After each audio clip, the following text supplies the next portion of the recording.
pameran ini sebetulnya masih hanya menunjukkan permukaan aja dari apa yang sudah dikerjakan Pak Danis.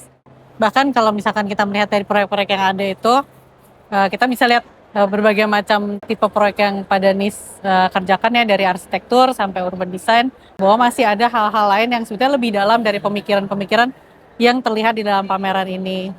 Kemudian kita juga meletakkan ada Cabinet of Curiosity. Nah, di sini tuh kita ingin menampilkan sisi lain Pak Danis.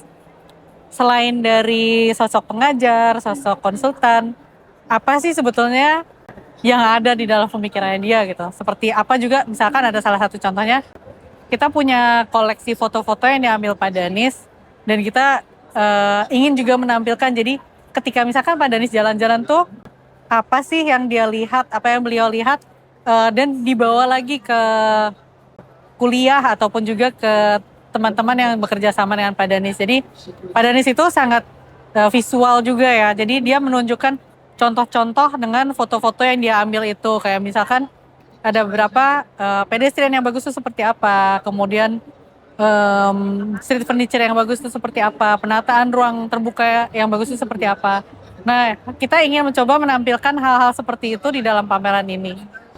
Salah satu yang waktu kita mengumpulkan informasi untuk pameran ini juga, kita ingin supaya apa yang dikerjakan Pak Danis juga bisa sampai ke generasi arsitek, urban designer, maupun planner yang lebih muda ya.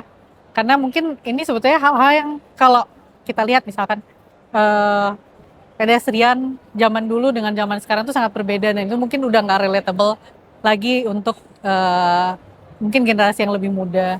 Tapi sebetulnya kita juga berpikir apabila poin-poin ini tidak kita sampaikan lagi, semangat-semangat yang dibawa Pak Danis ini, baik dari terkait dengan tata kota, bagaimana keselarasan antara bangunan dengan ruang luar, kemudian bagaimana kita bisa menyikapi adanya perbedaan kondisi sosial yang ada di permukaan atau di kawasan perkotaan, itu bisa tersampaikan untuk generasi yang lebih muda, dan kemudian masih bisa dilanjutkan lagi supaya kita bisa membuat ruang kota itu menjadi ruang yang nyaman dan juga jauh lebih livable daripada yang kita punya sekarang.